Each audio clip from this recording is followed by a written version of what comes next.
अस्सलाम वालेकुम नाज़रीन, मैं हूं आसिफ जट। बड़े दिल खराश वाक़या ईद के पहले दिन जो पेश आया, स्वीडन के अंदर कुरान मजीद को जलाया गया।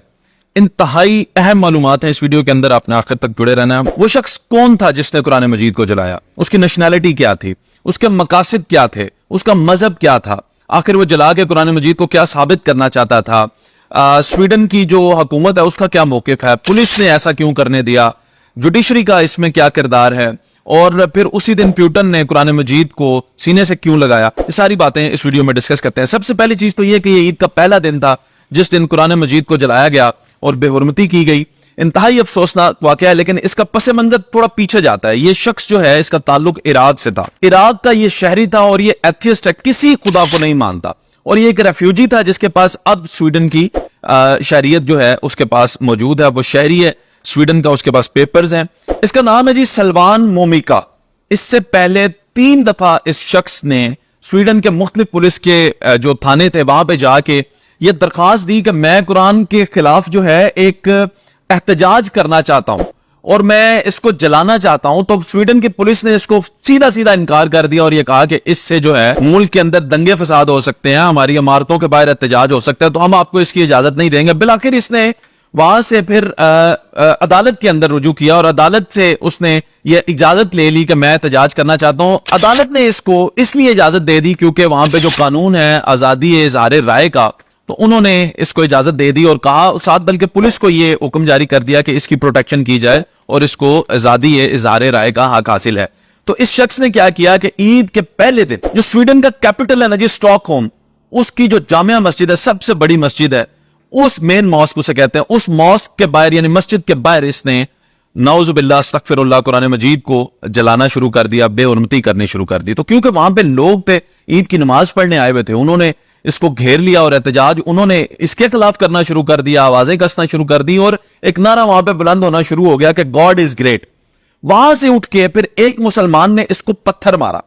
वो जो पत्थर मारा ना इसको, तो पुलिस क्योंकि इसको प्रोटेक्ट कर रही थी तो पुलिस ने इसको छोड़ के उस नौजवान को जिसने पत्थर मारा, उस नौजवान को पुलिस ने गिरफ्तार कर लिया। उसके पीछे इसका मकसद यह था कि वो चाहता है कि जी खुदा न खास्ता कुरान मजीद पर पाबंदी लगा दी जाए और ये रिसाइट ना किया जा सके या इसकी तालीमात ना दी जा सके, ये उसका मकसद था। अब क्योंकि मुल्क के अंदर दंगे फसाद शुरू हो गए, लोग जो है वो मुसलमान एहतजाज करने लग गए, स्वीडन के अंदर काफी तादाद में मुसलमान है, तो जब उन्होंने एहतजाज करना शुरू किया तो पुलिस, वही पुलिस जो इसको प्रोटेक्ट कर रही थी इस वक्त, वही पुलिस इसके खिलाफ जो है इन्वेस्टिगेट कर रही है कि आखिर ये प्रोपेगेंडा करने वाला इंसान है कौन और ये क्यों ऐसे कर रहा है। अच्छा, स्वीडन का जो प्राइम मिनिस्टर है उसने क्या किया कि उसने बयान दिया है कि मैं ये समझता हूं कि कानूनी तौर पर यह बेशक जायज हो सकता है एहतजाज करना, लेकिन इखलाकी तौर पर किसी भी मजहब की किताब की बेहुरमती करना या जलाना जो है ये बहुत ही नाजायज बात है। ये बयान आया है स्वीडन के प्राइम मिनिस्टर का। और क्योंकि ईद के अयाम थे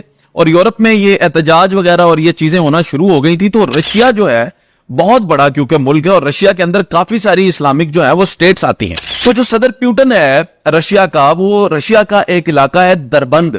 दरबंद में वो जब गया तो मुसलमानों का इलाका है और वहां पे उनसे ईद मिलने के लिए गया था।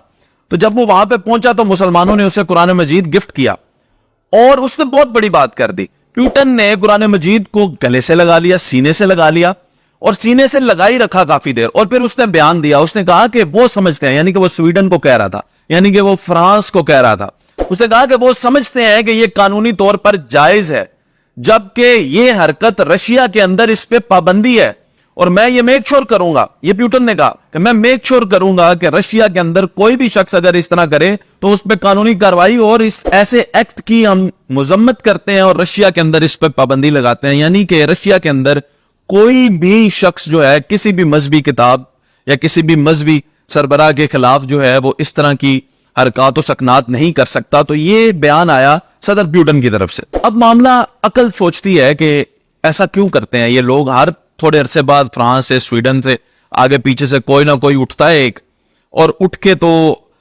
नाउजुबिल्लाह अस्तगफिरुल्लाह कुरान मजीद की बेहुरमती करना शुरू कर देता है, कोई हाके बनाना शुरू कर देता है। आखिर इन लोगों को तकलीफ क्या है, जबकि अपने अपने मज़ाहिब परफॉर्म करते हैं, इनको क्या मसला है? तो इनको असल मसला ये है कि इनके अपने मुल्कों के अंदर इनके अपनी बीवी बच्चे, इनके अपने अजीजो अकारब जो है वो तेजी से इस्लाम में कन्वर्ट हो रहे हैं। जिस तरह मैंने आपको पहले भी बताया कि अफ्रीका के अंदर से 1 लाख बंदों के साथ एक ईसाई पादरी जो है उसने अपने 1 लाख फॉलोअर्स के साथ इस्लाम कबूल कर लिया। तो ये चीजें जो है इनको बड़ी चुभती हैं और फिर इनको तकलीफ होती है कि हमारे मजहब को छोड़कर लोग इस्लाम में क्यों जा रहे हैं। तो बढ़ता हुआ दीन है और फितरती दीन है, तो ये इसलिए इस्लाम से मुखालफत और बुग़्ज़ इनका इतना ज्यादा बढ़ जाता है कि फिर ये इस तरह की हरकत करते हैं और इनको लगता है कि ऐसी हरकत करने से शायद हम जो है वो कोई कानून पास करवा लेंगे या ये कोशिश कर लेंगे कि इस्लाम को रोका जा सके। लेकिन इस्लाम को रोका नहीं जा सकता। ये हरकतें करने से कुछ भी नहीं होगा। हाँ, ये जरूर होगा कि जो इस तरह की हरकतें करते हैं अल्लाह ताला की तरफ से कोई ऐसा अजाब नाजिल होता है इन पे। अल्लाह ताला ने खुद क्योंकि कुरान मजीद की हिफाजत की जिम्मेदारी ली है, तो ऐसे लोगों के खिलाफ खुद ही कायनात एक ऐसा खेल रच देती है कि ये फिर कुत्ते की मौत मर जाते हैं और फिर अखबार में खबरों में यही आता है फलां जल गया, फलां को ये हादसे में मारा गया। तो इन लोगों के साथ होना तो यही है। लेकिन अगर आप इख्तिलाफ राय रखते हैं इस्लाम से तो बेहतरीन तरीका है डिबेट करें, आए हमारे इस्लामिक स्कॉलर्स के साथ बैठें, बात करें। और ये तो एथियस्ट था, ये तो किसी खुदा में भी नहीं मानता था, लेकिन इसको फिर भी दीन इस्लाम जो है वो बड़ी तकलीफ देता। तो ये मुकम्मल मालूमात थी अब तक की इस वाक़ये इस साने के हवाले से, और अब उम्मीद है कि स्वीडन की जो पुलिस है वो बहुत जल्द इस शख्स को गिरफ्तार भी कर लेगी।